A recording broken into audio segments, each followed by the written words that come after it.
Ladies and gentlemen, best-selling author of 8 books including You Incorporated, The Art of Selling Yourself, award-winning professional speaker, industry-leading salesperson, and survivor, certified speaking professional Christine Clifford. Why did I write a book about you? You Inc., The Art of Selling Yourself. Many of us sitting in this room today don't even think of ourselves as salespeople. We all have fancy titles. I'm a professional speaker and an author. You might be the manager of information systems, or an administrative assistant, or a nurse educator. And many of us don't think we're salespeople. But the truth is, we have been selling from the time we were young children. When we were little kids, we negotiated with our parents whether we could stay up on Friday night watching cartoons or have a sleepover at one of our best friends' houses. As we grew up a little bit and got a little bit older, we started negotiating a little further. Gee, I'd really like to go to Disneyland for spring break, Mom, or that C I got on my report card in history, Dad, it really wasn't my fault. And now that we're adults, we're negotiating with our partners and our neighbors and our friends and our kids on a daily basis. Where are we going to go for dinner on Friday night? And what movie are we going to see? Where are we going to spend our vacations? What should we be spending our money on? So on and so on and so forth. So the question is not, am I a salesperson? The question is, how can I become more effective? Now, what's the problem with most sales calls? The problem is that most of us are selling the wrong thing. We look at a sale as a win-win situation. What's in it for you and what's in it for me? But today we're going to talk about what I call the trifecta, the win-win-win. There is always a third-party beneficiary in every sale, and the beneficiary is usually the end result or the client that is buying our products and our service. Today we're going to talk about 6 ways to sell yourself more effectively. And again, why is that important? It's because I've found in my years of experience in a wide variety of industries, working with an enormous amount of corporations and individuals, that in the end, what people are not buying is the benefits and features of a product. They are certainly not buying it on price. What they really are buying is you. How did you, as a salesperson, make them feel? All of us, regardless of what our job is within this corporation, all of us are creating images about the corporation. Whether we run into you at a grocery store, or we happen to sit next to you on an airplane, or we meet at a networking meeting just like this conference, all of us are creating those images, and it's from those images that we decide whether or not we want to do business with you. So we're going to talk this afternoon about the 6 ways to sell yourself. Now, what do I think is number 1? I think one of the most important things that we need to do as individuals and corporations is learn to tell our story and tell it well. Now, why do I think that that's so important? It's because stories are the way the human animal learns. We see this all the way back to biblical times, to Jesus and Moses and Muhammad. One of our presidents, Ronald Reagan, was called the Great Communicator. Was that because the stories that he told were so eloquent and exquisite, that the words he chose were so extraordinary? Not at all. It's because he did what those silly movies he starred in did. He told stories. And when we were growing up, we lived and thrived on stories. We read Aesop's fables and the stories of the Brother Grimm. How many of you in here have children or grandchildren? Okay. How many of you were children? How many of you still are children? Okay, now every hand in the audience is going up. Okay, so I want you to all go back and think about a child in your life and think, what are the first 3 complex 2-syllable words learned by most children? Anybody have a guess? Anybody? Right, mommy. Yep, daddy. But interestingly enough, the 3rd word is story. Story, mommy. Tell story, daddy. Why is it that children learn such a complex 2-syllable word when there are so many thousands of others to learn from? It's because stories are ingrained in our personality. And we're here today to find out how you can tell your story. Perhaps no one knows the value of a story more than a gentleman who happens to come from my home state, Minnesota. Now, this man's name was Fred Betlock, and he owned Betlock Jewelers. One day, Fred showed up, and he said, "Boy, I am really in trouble." "How badly are you in trouble, Fred?" "I'm $250,000 in debt." Well, we gave Fred a homework assignment. We told Fred to go back and gather as many stories as he could about the customers who had come into his shop or the pieces of jewelry he had sold. Well, Fred did his homework.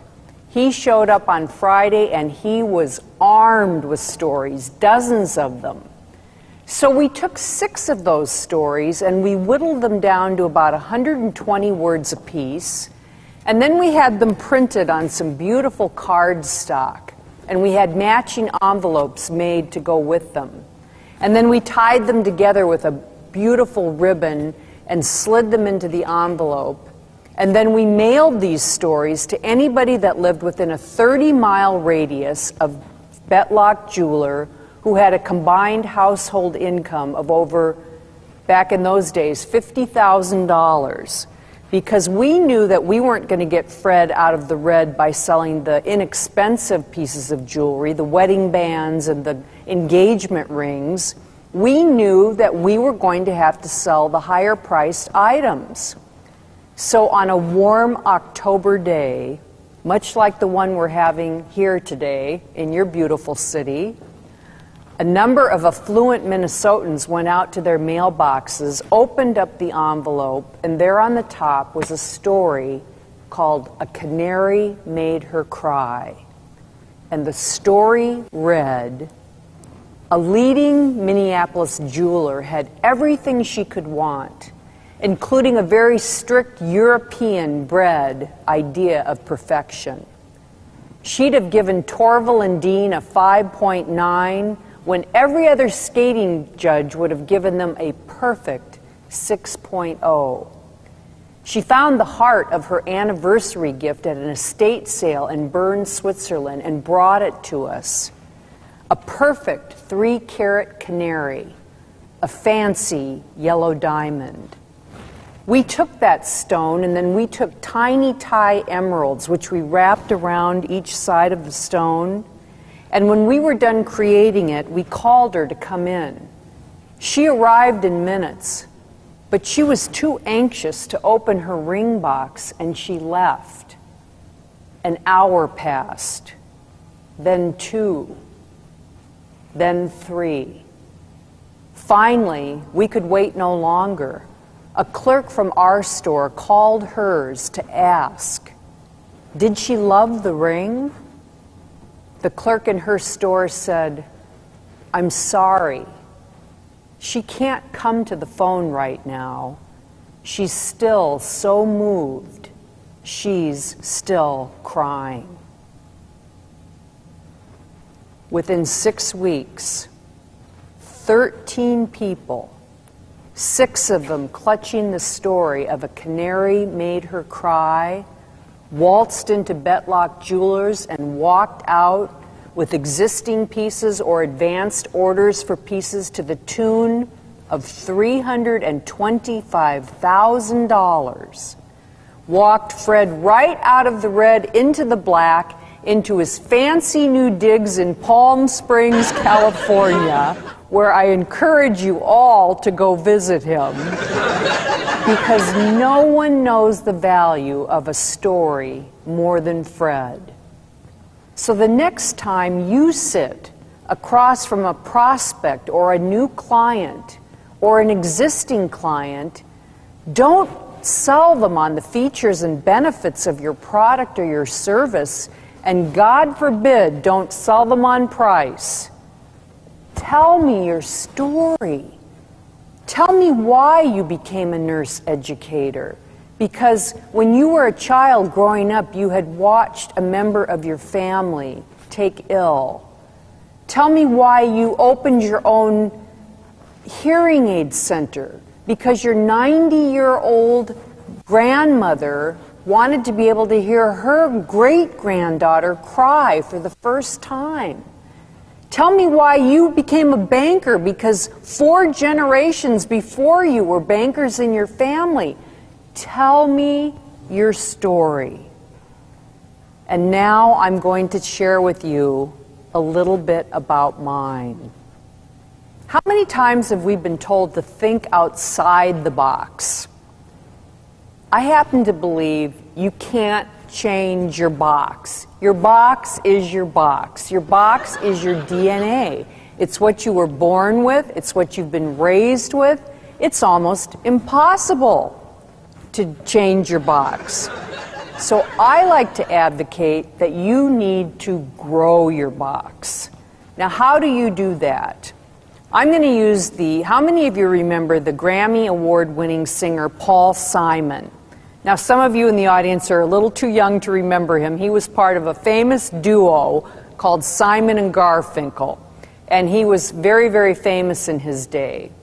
Well, Paul Simon started getting very stale, and he started writing some of the worst music on the planet, including a song called Kodachrome. And I know some of you older members are laughing at that. So Paul Simon flew over to Africa, and he started listening to the music and the drums and the instruments of a group called Ladysmith Black Mambazo. And he incorporated that into his life, and he absorbed what he had heard. And Paul Simon came back to the United States, and he crawled back into his box. But he had learned new music, and he had learned new instruments, and he turned out some of the most extraordinary music of his career, with lyrics like angels in the architecture spinning into infinity. So don't change your box, grow your box. How many of you like to think of yourself as a jack of all trades? Many of us think that.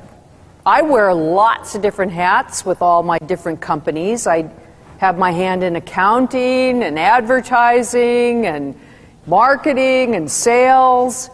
But the truth to the matter is, if we are jacks of all trades, we are masters of none. We need to focus. We need to focus on one thing and do it so extraordinarily well that we become the expert in our field. We become the go-to company, the go-to salesperson, the go-to person to get that thing done. Now, let me give you an example. My older brother is a carpenter who lives in the tiny, tiny little town of Columbia Falls, Montana. Now, my brother hit the bad economy several years ago, as did many of us, and I happened to be visiting him, and he had hardly had any work. While I was there, Greg lovingly drove me around town and started pointing out all of the extraordinary woodwork that he had done on these multi-million-dollar homes when the economy was booming and thriving. He pointed out decks that he'd built and stair rails and shutters and shingles. And I turned to Greg and said, you know, Greg, what you really are is a master of fine woodwork. So we came home and we designed a flyer for my brother that simply said, Master Woodworker.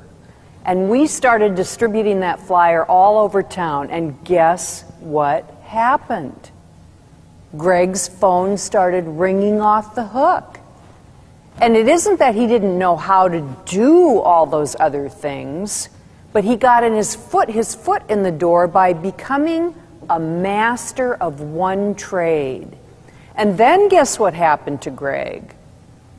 He'd get inside their home and they'd say, by the way, Greg, we've got this leaky faucet, or we've got a broken pipe down in the basement, or a door fell off of the bedroom on our second floor. Can you fix those things for me? Well, of course he could fix those things for them. But he put all of his resources being his time, his money, his people, into becoming a master of one trade. And then guess what happened to Greg? He got so busy that he had to start hiring people to work for him. So don't be a jack of all trades. Become a master of one.